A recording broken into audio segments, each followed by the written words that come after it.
Hey, it's you, man, from KC95 here. Good evening and welcome to Toasted Tavern. Your host, Scott Tobin, and the man called Wags are ready to bring you the night in sports. So pull up a stool, grab a drink, and let's get toasted. And thank you, John Hewlett, once again for that beautiful introduction. I still get chills hearing it every single night. I am Michael Wags, Wagon Connect, joined alongside by Scott Tobin. I want to welcome you into the Toasted Tavern. We are back live tonight and plenty of stuff to talk about. Baseball heavy tonight, but we do have a chance at a three-peat in the NHL.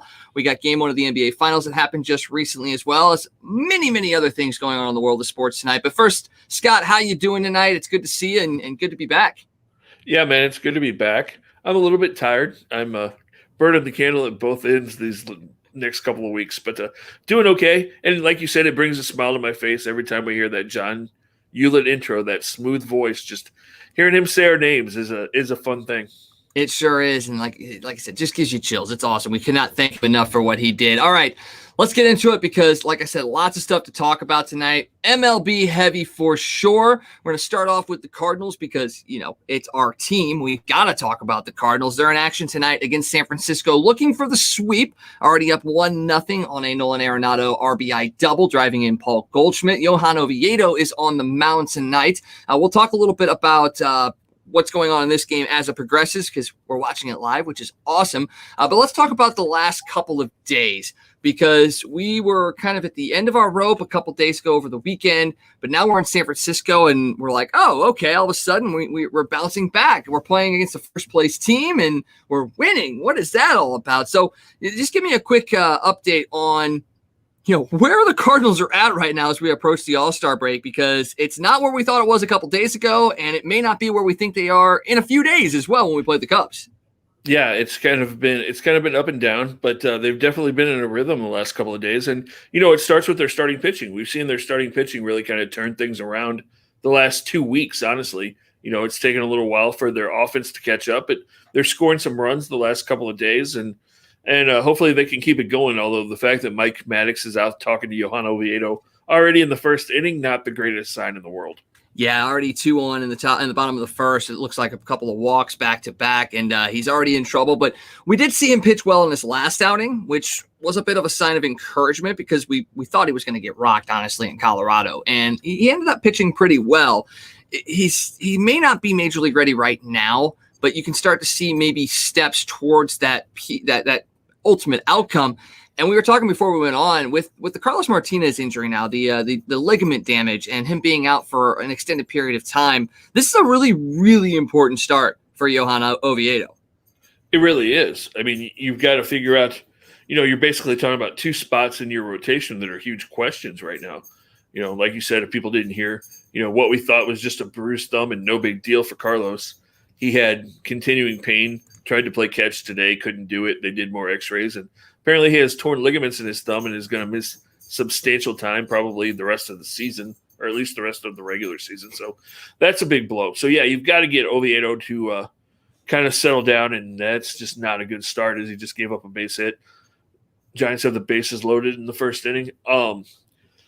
You've really got to get some consistency out of him because, again, you're looking to fill one spot in the rotation, and if he struggles today, you may have to look at two. And, it puts pressure on Mo to make some kind of a move, I would think, whether you do it before the All-Star break. I don't know, maybe they try to piece things together and get through this weekend in Chicago and then try to do something over the break. I think a lot of it's going to have to do with what they do in these next 4 games, too. If they would win 3 out of 4 or all 4 of these games, then I think that really puts pressure on Mo to make a move at the deadline. So you talk about the next man up, essentially, at least for right now. What do you think the plan is? Do they slot John Gant back into the rotation? I mean, he's done well kind of piggybacking off of KK the last couple of times. And there's not so much a guy in the minors. You can't really bring up a Matthew Liberatore.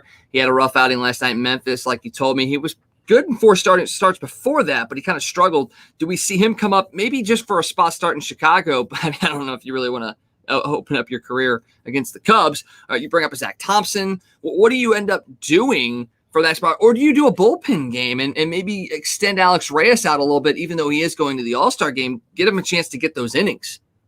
Yeah, you may end up having to do something like that. Although the problem with that is if you extend Reyes for a couple of innings, then you take away your closer for the rest of that series. And we saw all three of our back end bullpen pieces struggle a little bit this past week. They all had issues. So I don't know. I mean, again, that's taking away a big piece from the back of your bullpen to try to fill a couple innings at the start of the game. So I don't know if that's the right answer either. They're just in a really tough spot right now, honestly. Because it's not like you can go out and sign one of those free agents. Maybe, and this isn't the best solution in the world, but the Twins just DFA'd Matt Shoemaker. His ERA was like 7 point something. He was really struggling in Minnesota. But maybe you bring a guy like that in, you give him the league minimum and give him a start or two and see if he could fill a spot at least until you could make a more substantial move. That may be the route you have to go, something like along those lines. Well, another guy that got DFA was Adam Eaton as well. Is that maybe something that the Cardinals do at least to kind of patch things up, like you said, into the All-Star break? Or should we be looking more along the lines of a bigger trade that will last longer? Well, Eaton would be a guy that you would look at. I mean, he would be the fourth outfielder guy. He'd be that left-handed bench bat that could play the outfield a little bit. He really struggled against left-handed pitching this year. He does hit right-handed pitching pretty well, which is something that some of the Cardinal outfielders have struggled with this year. So, Adam Eaton has been a pretty solid ball player in his career. So maybe you look at that move, as that left-handed bench bat option, sign him for the league minimum, bring him in. He could be a defensive option as well late in games or base running. He's got pretty good speed. And then you can still go look for that bigger move at the deadline. Sorry, Wife, I didn't mean to cut you off. You're good. They still need to add a couple of pieces to their bench. I mean, right now your bench is basically Matt Carpenter and Matt Carpenter. Whew. Eesh. Yeah, I mean, as much as he's kind of improved this year and people have kind of backed off their criticism of him a little bit, that's not really what you want to go into the rest of the season as your bench. You need to have a little bit more than that. And let's move on to the guys that are available. We posted something earlier today about some guys, 5 of the bigger names that we've been talking about so far the last couple of weeks as far as players that may be moving. And a couple of them do have ties to the Cardinals. And you got some really interesting results from that post. We'll start with the Cardinals angle of it real quick with Kyle Gibson and Joey Gallo for the most part. Kyle Gibson, 14 votes for going to the Cardinals. Joey Gallo, 7 to the Cardinals, 4 to the Padres, 9 to the White Sox, which doesn't really surprise me that much. The White Sox are always looking to add. But, just those two guys right there, you talk about filling a bench role and filling a rotation spot. Is that the move that the Cardinals almost have to make if they're going to make a move now or just after the All-Star break to really get the most out of that deal? Yeah, you would like to see them make that move sooner than later. Whether they're able to make a deal like that right away, it's still hard to say. A lot of these teams are going to hold on to those big chips until the week before the deadline or a couple of days before the deadline because they're going to try to get that bidding war up. So I'm not sure that you can pull a trade for a Gibson or a Gallo or one of those guys yet. I think that's why you kind of need to look around and see if you can find a bargain basement piece just kind of to fill holes for the next couple of weeks until maybe you can make a bigger move. Unless they just blow the doors off of the Rangers and say, hey, look, we'll give you X, Y, and Z now. And maybe it's more than what they expected to get at the deadline anyway. Or, I mean, it just feels like they can't wait to the deadline. They almost have to make that move. I don't know if some of these DFA guys would do that. I mean, could you see them? I mean, I know it's Mo and he doesn't necessarily do that, but could you see in this instance, maybe if his job were on the line going, look, I'll offer you a bigger deal than I'm comfortable doing just to get these guys in here and give my team some stability? Based on his track record, I would say no. I mean, he's basically told us, that he's not going to do anything that could jeopardize the future. I mean, I don't know how many years we're going to have to hear about the future. He's waiting for the future. It's what seems to be his MO every year at the trade deadline. Oh, we don't want to jeopardize the future. But at the same time, you went and got Paul Goldschmidt and you went and got Nolan Arenado. Or did you bring those guys in to win, or did you just bring them in to be You didn't bring them in to be placeholders until Nolan Gorman's ready a couple of years from now or whenever. I mean, So you would think that there would be some urgency. You would think you would want to win when Yachty and Wainwright were still here, or at least make every effort to. Yeah, I think you're right on the money there. I mean, this is probably going to be one of the last 2 years of Wainwright Molina. And yeah, maybe you can sit there and say, okay, next year, but next year's not even guaranteed. Adam said he may retire after this year. You don't know. So wouldn't you want to try and push across the finish line this year in order to see those guys maybe go off, in a blaze of glory, essentially? And yes, we could sit there and say, oh, well, Albert's not here. That's not exactly how we wanted it to go about. But, I'd still be incredibly happy to see Yachty and Wainwright walk out the field this year as World Series champions for sure.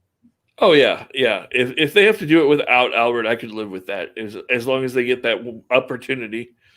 Oh, Johan. Man, he was so close to getting out of the inning, too.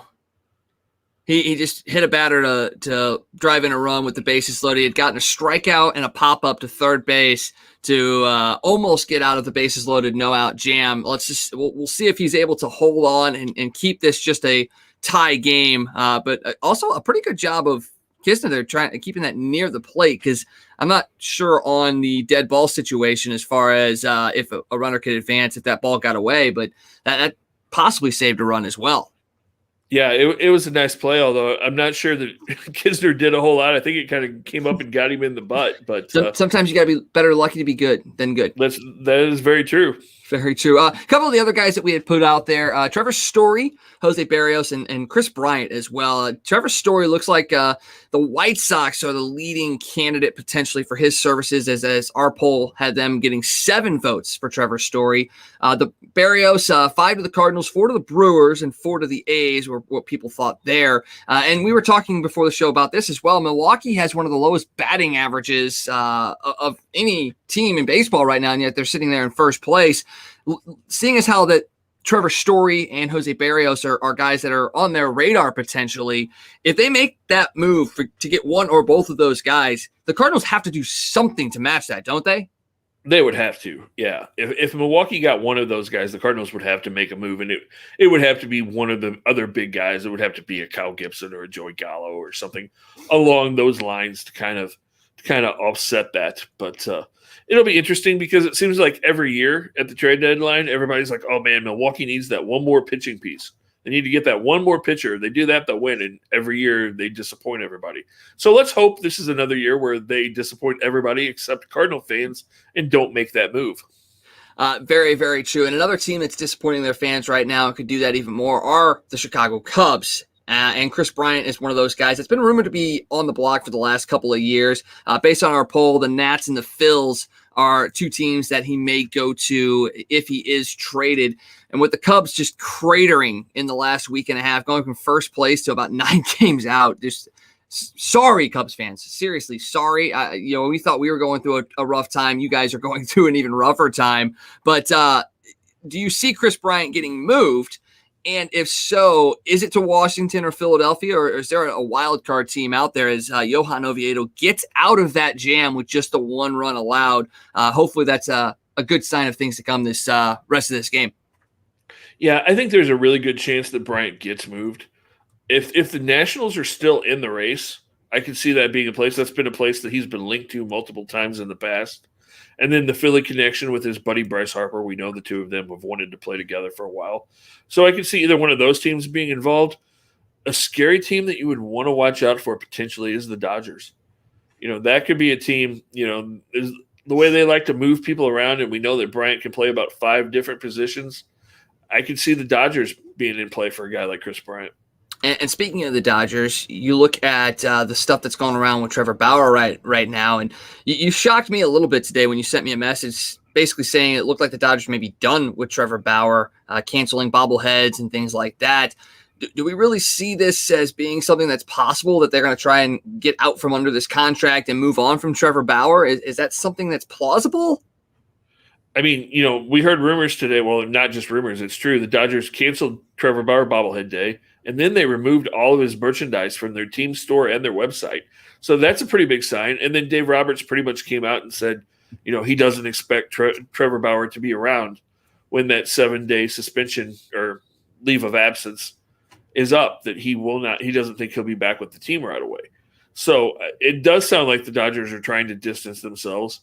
And, it's not just these allegations. It's the allegations of Bauer being one of the guys that were using the sticky stuff and all of that stuff. And, just Trevor Bauer's personality in general has kind of been a lightning rod for the last couple of years.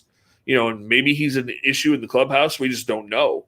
But, yeah, it is surprising to see a team. Usually a team will kind of stand by a guy. To see a team kind of cut bait and start distancing themselves this quickly without anything really happening officially to Bauer is kind of surprising.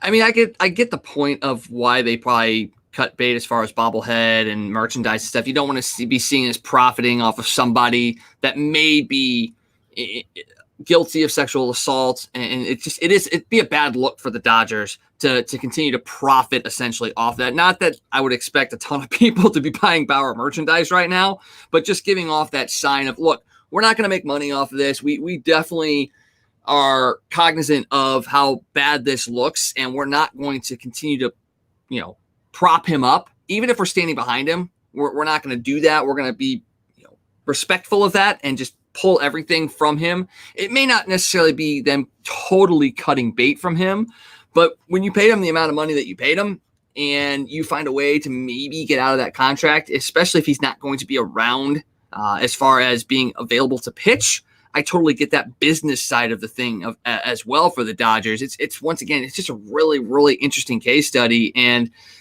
until we really know the results of these investigations, you really can't say one way or the other how this is going to go. Well, the interesting thing is, if nothing happens, if baseball doesn't suspend him or anything, the Dodgers are still paying him. So is it a situation where the Dodgers say, okay, this is a really bad look, we're just going to pay you to stay away for the rest of the year?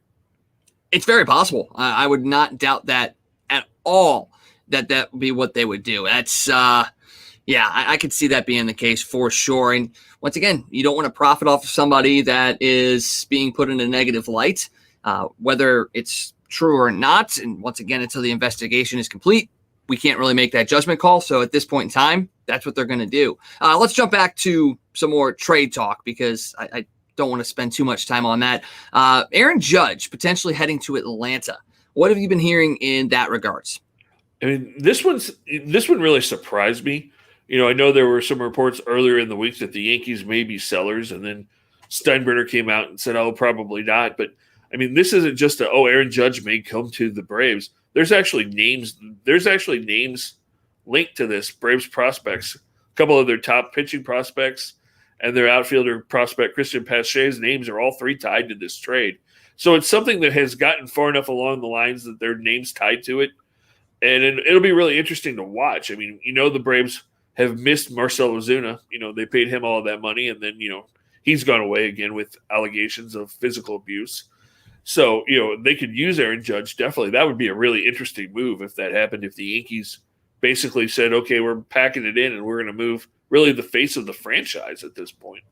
Well, they have to restock their minor league system once again. I mean, for a while there, they were doing well and not trading away the farm, and then they did again when they had a chance to go on a run. They didn't so much, and now, like you said, they're struggling this year. So it might be time to kind of restock the cupboard in a sense, and especially on the pitching side of things, because that seems to be, especially rotation-wise, where their biggest question marks are at right now as far as injuries and things like that. So if they can make that happen, it'd be a real big shock, but it would be a good thing for the Yankees. And man, the days of George Steinbrenner are well and truly gone for sure in New York.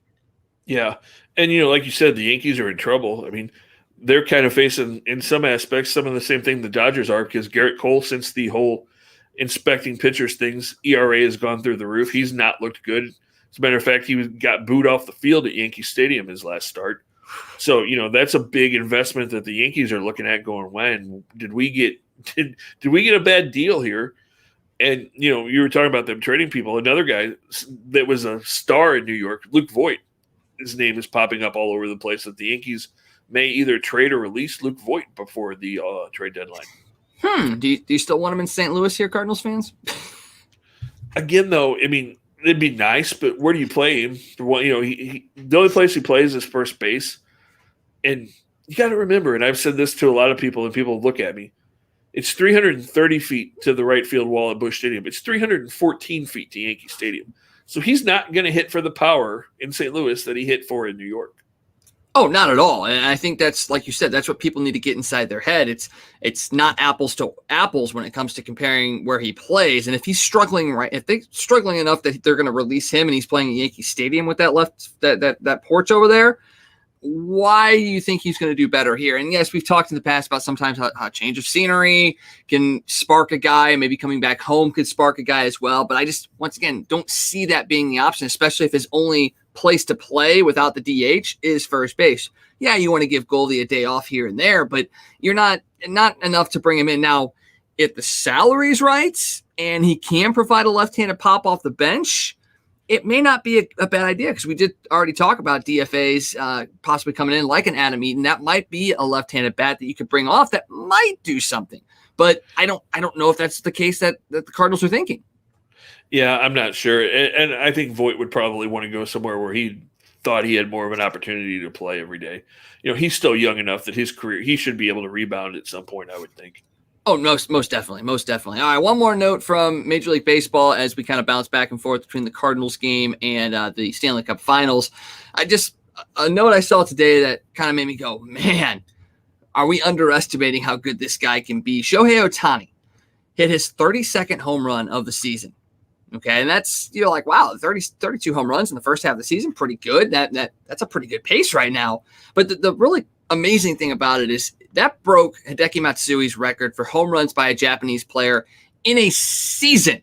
Okay, Matsui hit 32 in a season, and that was the record. What are we thinking about Shohei Ohtani? Is he really the end all be all? Is he a really, really good player? Oh, I think he's a pretty good player. I mean, will he be able to keep that pace up in the second half? It's hard to say. I'm going to be honest. In all of his years in the major leagues, and he's been in the league for 4 years now, I guess, I've probably only actually watched Shohei Ohtani play maybe 1 or 2 games. I mean, I've seen some highlights, but let's be honest, who actually watches the Angels games? No one. No one really does. Not even the fans in Anaheim. He's one of those guys. I think he is super talented, but as those numbers build and the press starts to follow him a little bit more, and I know he was a superstar in Japan, but let's see what happens when the American press starts to follow him around and it becomes more of a story and that spotlight kind of beams on him a little bit. Well, I think the All-Star game and All-Star week is going to be a real good test case for him, because he's going to be in the home run derby. He's made it as a pitcher and a fielder essentially as well. So that's going to be a really interesting case, like you said. And Joe, just to answer your question, this page group is a lot. It's really about the Midwest. We do want to focus mostly on St. Louis, because Scott and I are both based in St. Louis. And right now the Cardinals are somewhat winning. The Blues are winning. The Royals, not so much, but we will have some KC content. We'll also have some content from around the Midwest as well. We talk about the fact that there's an East Coast bias and a West Coast bias. There's not so much a Midwest bias. We're flyover country. We don't get the focus on as much as we probably should. So we'll touch on things like Memphis, Nashville. We'll touch a little on Chicago. Yes, we will. We will touch on the Chicago area, up into the Minnesota, Indiana as well. So when news in those areas kind of breaks, and we will talk about that. We will talk about the Royals as well. Joe, Packers stuff, it depends. Do you like the Packers? Because we could talk about the Packers in so many different lights. It'd be really, really interesting. We've talked about Aaron Rodgers a lot and that situation there. I'll be honest, I was a Packers fan in the early 90s before the Rams came here.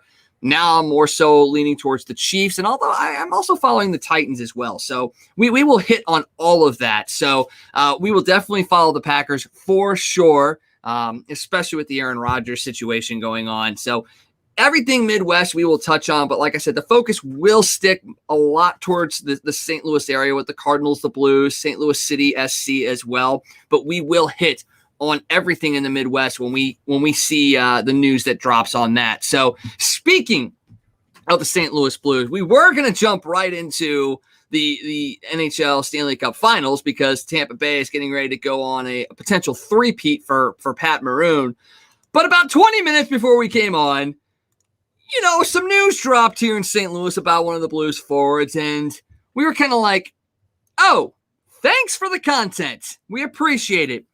Vladimir Tarasenko has officially requested a trade from the St. Louis Blues. And I think we all saw this sort of coming in the last couple of weeks with all the talk about Vladimir and the list of teams that he submitted and all that. But now it is official.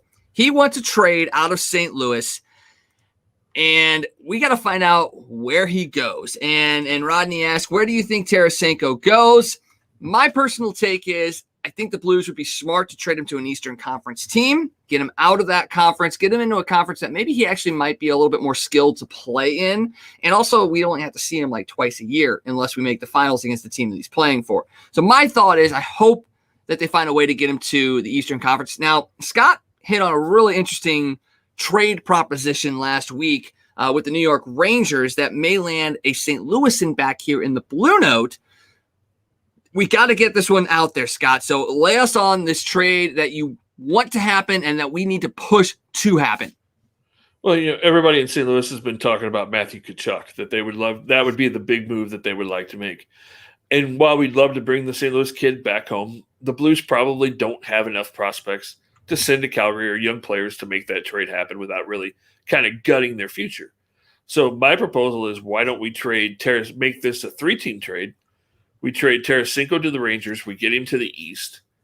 And then the Rangers and the Blues send a combination package of some young players to Calgary to get Matthew Tkachuk to St. Louis. That would make all three teams happy. I think it would fix some of the problems for everybody and would make the fan base happy for sure. Oh, yeah, no question. And for Tarasenko to go play with fellow countryman Artemi Panarin, who he played with as a youth and actually told the Blues to draft, that would be a good piece there. He gets to play with a guy he's familiar with, likes to play with, could revitalize his career there and really pair well with Panarin. It would give the Rangers potential offense. You send a slew of prospects, like you said, to Calgary, which helps them rebuild. And then Matthew Tkachuk comes down here. Now, I will say this. A lot of Calgary fans are upset that Matthew Tkachuk is being rumored to be traded out of Calgary. Apparently, Matthew Tkachuk is not unhappy in Calgary. Apparently, according to Flames fans, everything's all hunky-dory, and all of us people here, especially in St. Louis, are just smoking crack, essentially, and that it's pipe dreams that Matthew Tkachuk is being moved from Calgary. So I know, living in that area, you don't want to believe that one of your guys, a star player especially, does not want to play there and wants to be moved. And, I don't wish somebody ill will or, not wanting to play in a city. And if Matthew Tkachuk is happy in Calgary, great. Have a great career in Calgary. Hopefully the Flames do well. But from everything that we've heard and all the national pundits that have spoken, it's almost an inevitability that Matthew Tkachuk is either going to be traded or he's going to find a way to get out of Calgary here in the next year or so. So that might be the move that makes the most sense to everybody. And yeah, as a Flames fan, I don't want to be in a rebuild again. I mean, it seems like I'm in perpetual rebuild mode with the Flames. So it's really interesting. I'm not sure if it's going to happen, but from what you said, that trade sounds good to me. Well, and if you're the Flames, and from, like you said, from everything we've heard from the national pundits, there was a report last week that Matthew Tkachuk has basically told them the only way that he won't be a free agent is if he gets traded to St. Louis, then he would sign an extension, that he wouldn't sign an extension anywhere else because no matter where he plays, once he becomes a free agent, he's coming home, basically. So, I mean, if you're Calgary and you're hearing those things, or if Tkachuk has kind of led you to believe that, wouldn't you? I mean, it's in your best interest to try to trade him and get as much young prospects and young players as you can to try to fill that void. Yeah, it certainly will. And going back to the Tarasenko thing, trading a guy like Vladimir Tarasenko frees up $7.5 million. Well, you've got a guy like Jaden Schwartz that needs to be paid right now. And if you do bring in a Matthew Tkachuk, you'll have to pay him as well, an extension. And, that money comes off the books next year anyway. It's not like the Tarasenko contract was super long and we're having to worry about paying him for a long time. But by freeing up the Tarasenko money, it does give you the ability to sign a guy like Jaden Schwartz to a long-term deal. And I look at it as Jaden Schwartz is essentially the next Alex Steen, as far as a glue guy, as far as the veteran leadership, as far as a guy that's going to play third or fourth line, but he's going to be integral to this team. Is that the same mindset that you have that Jaden Schwartz, although he does have an injury history, Alex Steen had one as well, is Jaden Schwartz that guy that you want to see stick around in that Steen role, essentially? I would. I've been a Jaden Schwartz fan for a long time. I've talked for the last couple of years that I thought letting Jaden Schwartz out of St. Louis was a bad idea. So, yeah, I can definitely see him kind of filling one of those roles, being one of those leaders, one of the guys that's been around and kind of helped create that culture and helped kind of lead that culture with this new young group of players that are coming through the Blues organization right now. And with that money that's freed up, you see them potentially finding a way to re-sign a Mike Hoffman or a Tyler Bozak as well. I mean, I think Tyler Bozak may be more likely to come back, but if you're getting rid of Vladimir Tarasenko, you're going to need a scorer to step up. Could you see them making a pitch to Mike Hoffman and say, hey, look, I know it didn't start off great, but you kind of came on there at the end when we started to utilize you in that role. Would he be willing to come back, and would Coach Berube be willing to play him in the role that he should be playing in? Well, and that's the whole thing. I mean, they would have to talk about that. You know, Berube's got to play him in the right situations. And then it just comes down to Hoffman's willingness to accept that role and come back. You know, was he happy at the end of the season? Did he finally feel like he fit in and think, okay, maybe I go back there next year and it's a lot smoother. You know, I kind of have a year this year like Justin Falk had last year, where in that second year, everything kind of clicked more and I felt more comfortable and things went that way. So if you're the Blues, I think you definitely have to reach out to Mike Hoffman and at least see what his level of interest in coming back is. And then the other elephant in the room, and we're going to talk about this, is, you know, he's going for a three-peat tonight, and that's Pat Maroon. He very well could do that. I got to look. I think he might be a free agent. No, I think he's still got one more year left on his contract, because I think he signed a 3-year deal with them. Yeah, he's an unrestricted free agent after next year. I was going to sit there and say, well, would you see and inquire with Tampa Bay, but potentially bringing back Pat Maroon to St. Louis for one more hurrah? I mean, he's only making $900,000 next year. You saw what this team was with him. You saw what this team lacked the last couple of years as far as a big body presence. Would you possibly contact Tampa after he wins his third cup and say, look, what can we do to bring him? I mean, Tampa Bay's in cap trouble, and it's only $900,000, so it's not going to be huge off their books. But could you see the Blues making a phone call, especially if they get rid of Vladimir Tarasenko? I don't really think so. I mean, you could. It doesn't hurt to call and see. But, you know, if the Blues really wanted him here, they would have kept him when he won the cup the first time, that first cup, and was kind of the hometown hero and, you know, was kind of the face of everything after they won that cup in a lot of ways. And if you're Tampa, like you said, it's only $900,000. The guy's helped you win back-to-back cups, and he's won 3 in a row. Why would you trade him away? I mean, yeah, like I said, only $900,000. But if that's all it took to get you under the cap with the team currently constructed, honestly, how much has Pat Maroon done for this team? I mean, he scored the game-tying goal the other night to send the game to overtime, the one that Montreal ended up winning. But he did more with St. Louis in 2019 than he's done with Tampa the last 2 years, albeit they have won the cup, but they've had a lot more talent top end wise. I think he would be a great mentor back here. And how about winning your 4th in a row with your hometown team to bookend your career? That would be really, really cool. So it may not be Tampa Bay making that phone call. There's Pat Maroon. Tell Tampa to make that phone call. The only reason I would say no is if you're Pat Maroon, you know, you're the hometown hero. You're always going to be the guy that scored that goal and won the cup with the Blues. If you would do that, if you would come back again and things don't go well and the team doesn't play well or you don't play well, and then does that kind of hurt that memory? Does it kind of take some of the tarnish off of it? Because, you know, then everybody's going to remember, oh, yeah, he came back and it didn't go well. He wasn't the same guy. The team wasn't the same thing. So because of the fact that he doesn't want to damage that image, that memory of that year, I don't think it happens. Okay. I mean, I think you're probably right. I think it'd be a long shot, but crazier things have happened for sure. Let's touch on, before we move away from the NHL, as the game is getting in under the 10-minute mark in Game 5 right now, a 3-1 series lead for Tampa Bay. They lead 1-0 on a goal by Ross Colton in the second period, just about 5.5 to go in that one. In the second period is when he scored that goal to put Tampa Bay up 1. The Blues have had a lot of turnover over the last couple of years as far as veteran leadership, veterans themselves. We're starting to see a little bit of a changing of the guard. Ryan O'Reilly is in at captain. You've got Braden Shen up there. like we said, Jaden Schwartz more than likely will be re-signed, and Vladimir Tarasenko will be gone. So you've lost a lot of your core leadership from that 2019 team. Are we a little worried that this team is taking a step back, or do you see their championship window still being open? Tom Stillman talked about it. He said he's going to spend to the cap again this year because he believes that the window is still open. But with all the leadership and veteran presence that has left this team, do you really see them being in the championship equation, at least in the next 2 years? I think it really depends a lot on what they do this offseason. What kind of moves they make to kind of fix the holes that they had last year. I think the window is still open, but I think it's really going to come down to the moves they make. What do they get for Tarasenko? What free agents do they go out and get? Can they get that left winger that they need? Can they kind of fill some holes on the defense?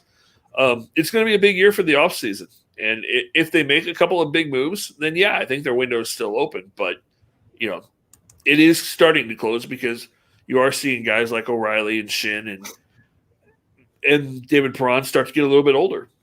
That's very true. And we do have the expansion draft coming up here in the next couple of weeks. Make sure you tune into the premiere episode of Toasted Blues on Sunday as we kind of go down our expansion draft.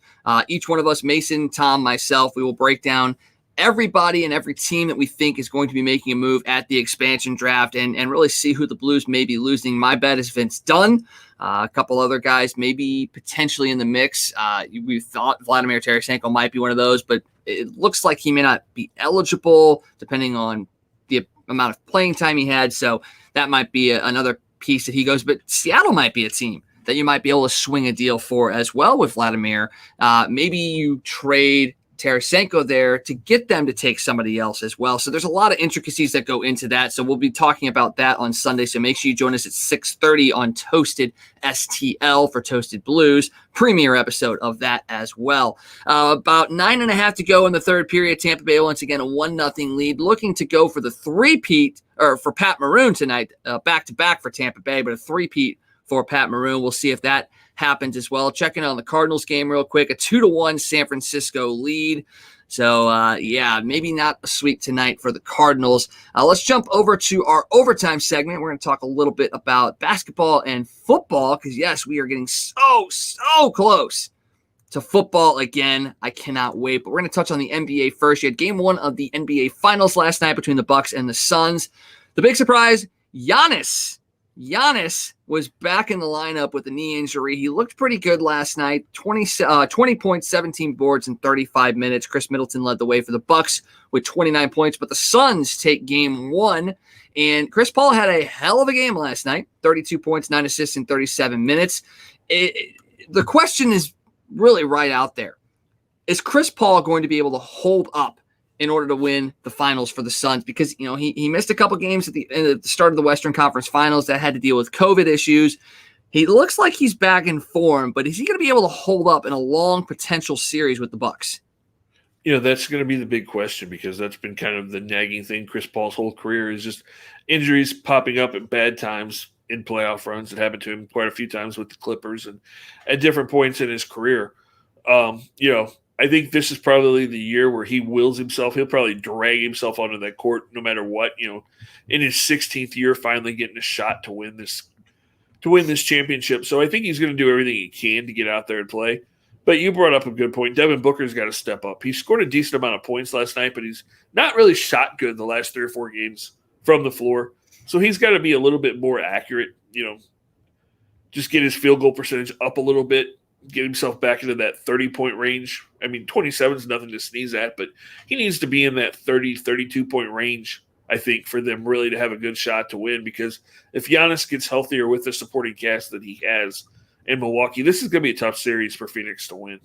It really is. And you have to wonder if the nose injury and the mask that he was wearing has kind of affected Devin in this instance, because he has, since that injury, he's kind of ticked down a little bit. Still been an impact player and somebody that you want on your team to lead the way. But that injury and that mask situation has really kind of thrown him for a bit of a loop. Yeah, and those things can throw things off because it can make it hard to breathe a little bit, hard to get air sometimes, and just, it can just constrict you a little bit. So hopefully he can get either away from that mask or get used to it a little bit more so that it doesn't affect his game as we move forward in the series. Okay, so on the Sun side of things, two big time questions depending on the outcome of this series. Suns win the series. Is Chris Paul a Hall of Famer in your mind? I think he is. I think he's one of the best point guards in the league this generation. He's definitely one of those guys. So I think even if they don't win, I think he's probably a Hall of Famer. So yeah, I would say yes. And then Devin Booker, does he have to win the championship this year to be considered one of the next generation, or has he done enough this year and in the postseason to be one of those poster childs for the NBA going forward? I think he's done enough this year to, whether they win or not, to make that next step to where his name is definitely in that top 3 or 4 of the best young players. If they win, then I think he kind of jumps to the forefront as really being one of the guys who could be the next face of the league. So either way, I think he's put his name in that conversation, but if they win, I think he jumps to the front of the list. That's a great answer right there. Switching over to the Bucks, like we said, Giannis 20 points, 17 points in 35 minutes. Chris Middleton 29 points. Drew Holiday didn't have a great game, only 17 points, but he was still up there double figures. The Bucks had 4 starters in double figures. You look at the bench scoring; it was very even. Both teams had 22 points off the bench. Phoenix had a little bit more impact. They had 2 guys with 10 points, whereas Milwaukee's was kind of spread out a little bit. But looking at this, we talked a little bit about this in the Eastern Conference Finals about, the fact that, Giannis finally has a supporting cast around him. What is it going to take for Milwaukee to win this series? Giannis is there. He's looking healthier than he was, obviously, at the end of the Eastern Conference Finals. But what does Milwaukee have to do in order to win this series? Because the Suns are difficult. Milwaukee's got to kind of take over and take control of the pace of play, kind of dictate the way the game's played. Because if you look at the game last night, Phoenix really controlled the flow of the game. Milwaukee really kind of was reacting to what Phoenix did. They never really took charge at any point in that game. So they have to be a little bit more assertive on the offensive, defensive end, kind of play their style basketball and just kind of take more control of the flow of the game than they did in game 1. And we both feel that this series is more than likely going to go 7. It's a highly competitive series. You've got stars on both sides and pretty evenly matched series. You're the NBA, though. Are you freaking out a little bit that this is what you're going to get? And are you expecting the ratings to be any good? I think they're going to be down a little bit just because, you're not talking about big markets, Milwaukee and Phoenix. But I think you're going to get better ratings than a lot of people anticipate because, again, you've got some guys. You've got a guy like Giannis who is one of the faces of the league right now, and then you've got guys like Booker that are making their way up that ranking, and then you've got the veteran and Chris Paul that a lot of people are wanting to see win that championship finally. So I think the ratings will be down a little bit, but I think they're going to be better than a lot of people think. I hope so too, because this I've gotten into the NBA again the last couple of years, and it's because of the spread of talent essentially to some of these smaller mid-market teams and seeing them be successful. Obviously Milwaukee has a good history. They really do, but a lot of people don't realize that it's their history because it was back in the 60s and 70s. They haven't really been outside of like Richard Jefferson. They haven't really had like that star power that makes you want to watch Milwaukee. And then, Phoenix, I remember them back in the mid 90s with Charles Barkley and the duels that they had with Michael Jordan and the Bulls.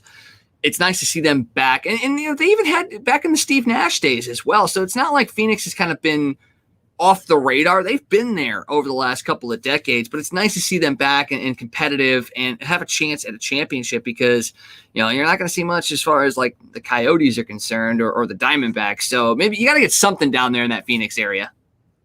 That's very true.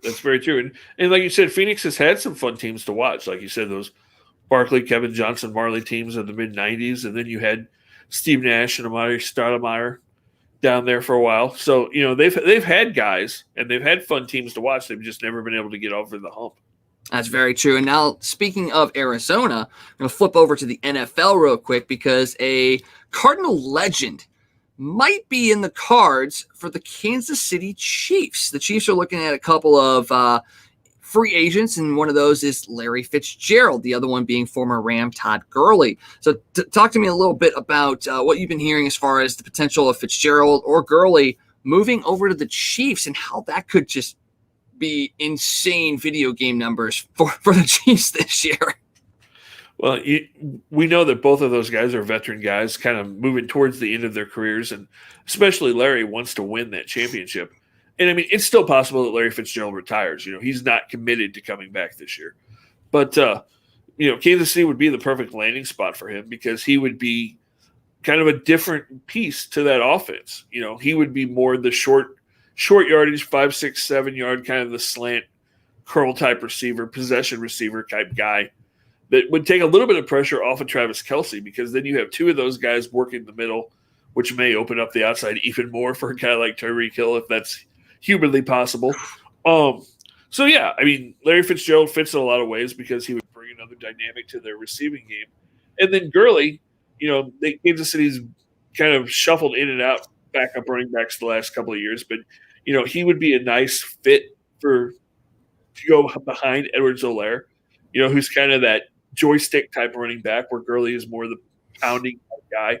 He's also a good receiver out of the backfield. His knees are not going to hold up. You're not going to get the 25 or 30 carries a game out of Todd Gurley that you used to, but he's a guy that you can get 10 or 12 carries out of and a couple of catches and can be impactful, especially for a team like the Chiefs that have a rebuilt offensive line that should be pretty good and a good passing game. I think either one of those guys or both would be really nice pieces to that Kansas City offense. So early indications, even without these guys going to Kansas City, is Kansas City installed as the favorite, at least in the AFC? And are we looking at a potential rematch of the Chiefs and Bucs this year? Because obviously Tampa Bay's come back completely outside of Antonio Brown. And the Chiefs have rebuilt that offensive line, like you said. So they have improved, even without bringing in a Fitzgerald or Gurley. Are we on track to having a rematch in the Super Bowl this year? I think it's possible. I think it's much more likely that Tampa Bay represents the NFC than the Chiefs do the AFC, just because there's so much more competition, high-level competition in the AFC. I think Kansas City is the favorite, but not by a whole lot, because you've got Buffalo and you've got Cleveland and you've got the Chargers and you've got all of these teams that are just a half a step behind the Chiefs. I think they are the favorites, but I don't think it's going to be a cakewalk in the AFC this year.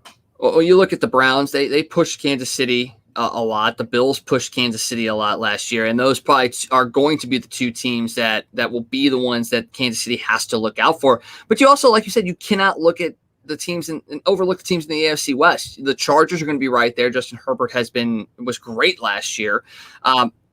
I know you're going to probably laugh, but the Raiders might be improved this year. And even Denver, I mean, they're not going to be a team that's going to be fighting for a division, but they're another team that has given Kansas City issues. So you can't even overlook your own division, and that could hurt Kansas City in the long run, or it could help them as well. They get to face that tough competition, so by the time the playoffs roll around, they're weathered and experienced and kind of know what's coming at them. As far as the NFC is concerned, yeah, I mean, you've got Tampa Bay and you've kind of got no one else. We talk about in the East how the Giants might be a dark horse team that could win that division and also make some noise in the playoffs. And, wouldn't that be great that Eli Manning goes back to the Giants in an advisory role, but they somehow be the team that knocks Tampa Bay out of the playoffs and Tom Brady out there? What was it? Peyton Manning said, thanks, Ma, because if not for you, Tom Brady would have double-digit Super Bowl rings. Right. Yeah, that would be pretty neat if Eli went to the Giants and we saw that matchup again with him as an advisor there helping Daniel Jones. But, yeah, I mean, the NFC, when you look at it, there's just nothing that really excites you. I mean, you look around and you're like, it's just kind of, I mean, could Seattle be okay? Yeah. Could San Francisco, there's a lot of questions about what they're going to do at quarterback. The Rams, a lot of people think the Rams are going to be good. They could be. I mean, I expect Matthew Stafford to have a pretty solid year if he stays healthy. But, that defense is getting a little bit older. The NFC North, the Aaron Rodgers saga, who knows what's going to happen there. Like we said, the Cowboys and the Eagles are still not going to be very good. So, the NFC is just blah. And we talk about the AFC. We named all those teams. Two teams that we didn't talk about that could sneak up and surprise people. Don't count out Indianapolis with Carson Wentz. Yep. I think they're going to be surprisingly sneaky. And then a team that's been right there on the verge got a whole lot better. Tennessee with Julio Jones added to that offense. They're going to be right there in the hunt as well. That they are. Yeah. Once again, as a fan of the Titans, I still overlook them as well because they are in a good division. They've got a lot of talent, and you like what Ryan Tannehill's done down there. You got Derrick Henry. Now you've added Julio to A.J. Brown. I think this is going to be one of the more exciting NFL seasons that we've had in a little bit of a while. We got about 1:40 left in the third period of Tampa Bay Montreal. Carey Price exited the net, but he's going back in as the face-off. Comes outside of the Tampa Bay zone. Tampa a 1-0 lead. They've held Montreal to 19 shots while putting 30 of their own on Carey Price. So we're coming down to the nitty-gritty of this, and hopefully we'll be live with you when a new Stanley Cup champion is crowned, or an old one, because Tampa Bay is looking for a three-peat.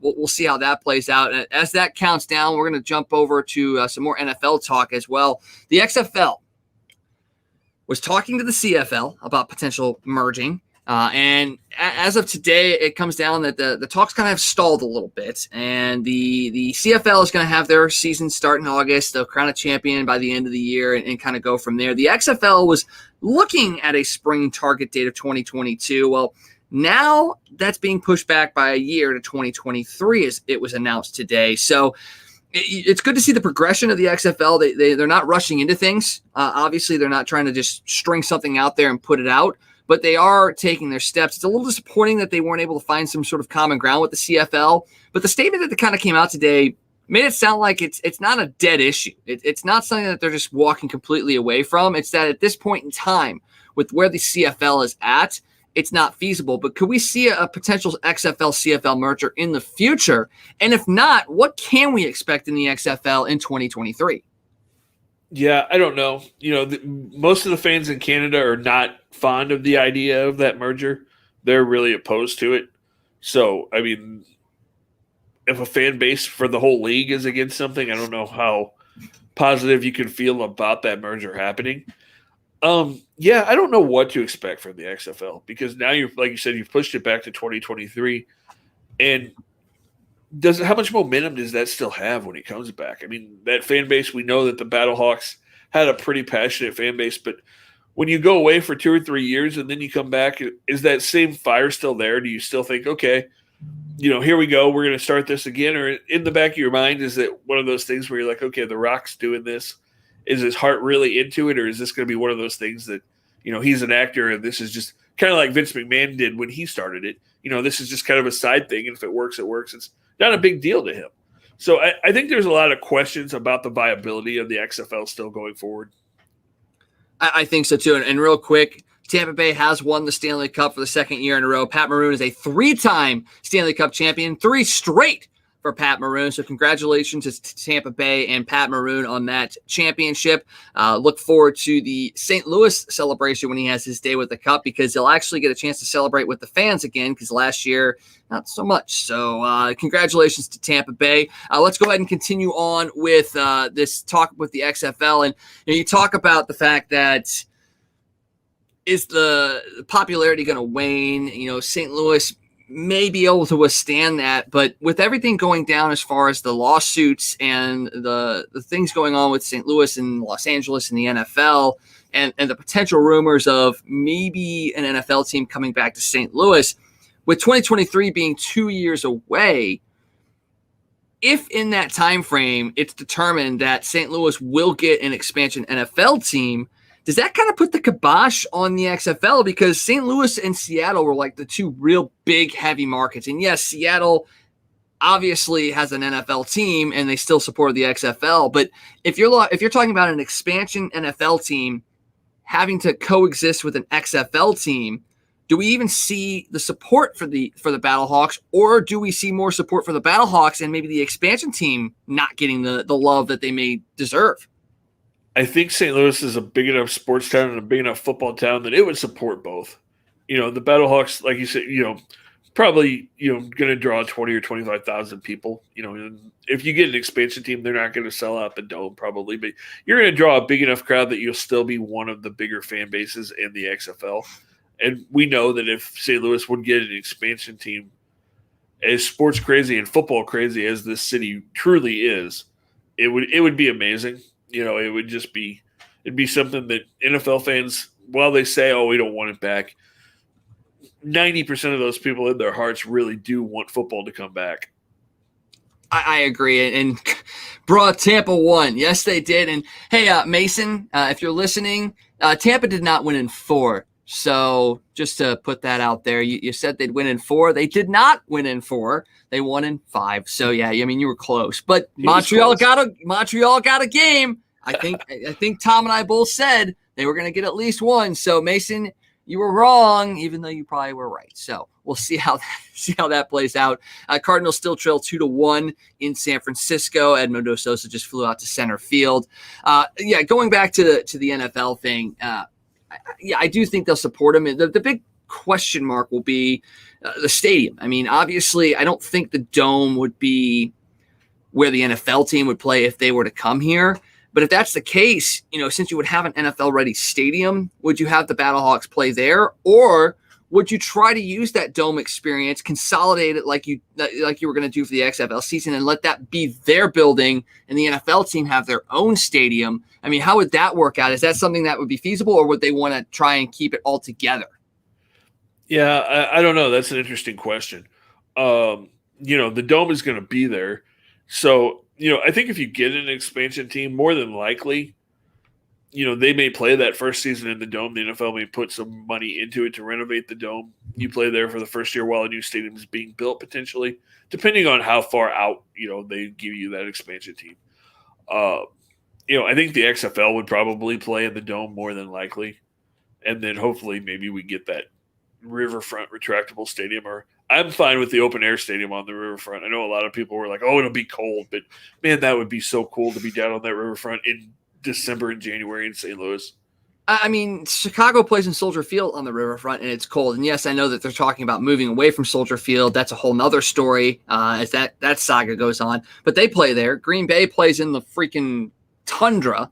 So, I mean, are we just complaining because it's cold? No, I mean, that's what football is. Football is playing in the mud, the rain, the cold, every element that you can possibly think of.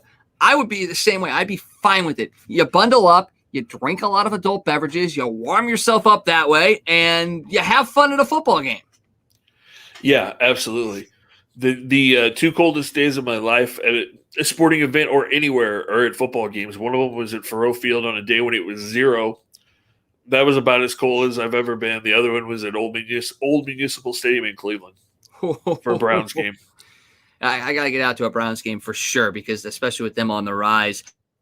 Yeah, that's I agree with you. Football games, that's what it is. I mean, I was in marching band in high school, and that was some of the most fun I ever had was at football games, and when it was cold and you could barely play your instrument, but you got a chance to watch hard-nosed football and just enjoy the experience. Absolutely incredible for sure. Like I said, Cardinals trailing 2-1 in the bottom of the 4th. Tampa Bay, Pat Maroon, three-peat for him, back-to-back for Tampa Bay. Game 2 of the NBA Finals will be tomorrow night between the Bucks and the Suns. Lots of great stuff ahead for you guys here on Toasted Tavern. Scott, you got anything else before we head out tonight? Yeah, just real quick. People that were asking earlier, what is this show about? Is it Midwest? Like you said, while we do cover St. Louis more than anything else, as we get into football season especially, we're going to expand. We've got a lot of stuff going on. Hopefully we're going to do some stuff with the Chiefs. We'll definitely have lots of Chiefs news. Same thing with Mizzou. We're going to have some things going on with Mizzou. Hopefully we're going to have some interviews to talk about here coming up real shortly, and hopefully maybe we'll have some trips out to Columbia and Kansas City. And we're also going to be doing some stuff with the Royals. We'll have Royals pregame and postgame announcer Joe Goldberg on the 19th for an interview. And then sometime in the next couple of weeks, we're going to have an exciting announcement about a potential trip out to the west side of the state. So stay tuned for that. So Kansas City fans, don't worry. We are definitely not neglecting you. We'll be spending some time focusing on the Kansas City area as we move into the fall. It's going to be a lot of fun. Cannot wait for that. It's going to be an absolute blast. We want to thank you guys for joining us. Make sure you come back every weeknight at 9 o'clock for Toasted Tavern. We just have a lot of fun here. I mean, it's sports. We're talking. We're having fun. And it helps sometimes when your teams win. It's not every night for us here in St. Louis. And, if we do get an XFL team back, if we do get an NFL team, we're going to have to change up our border here. We're going to have to add some more logos. Holy cow, that would be incredible. I'm fine with adding more logos, man. I'm all good with that. Agreed. Well, thank you guys for joining us tonight. We'll be back with you tomorrow. For Scott, I am Wags. Have a great rest of your night. Hey, it's U-Man here from Casey. For all your sports news, catch the Toasted Tavern with Scott Tobin and the man called Wags, weeknights at 9 p.m. You can follow Toasted Tavern on Facebook, Twitter, Instagram, and YouTube. Let's get toasted.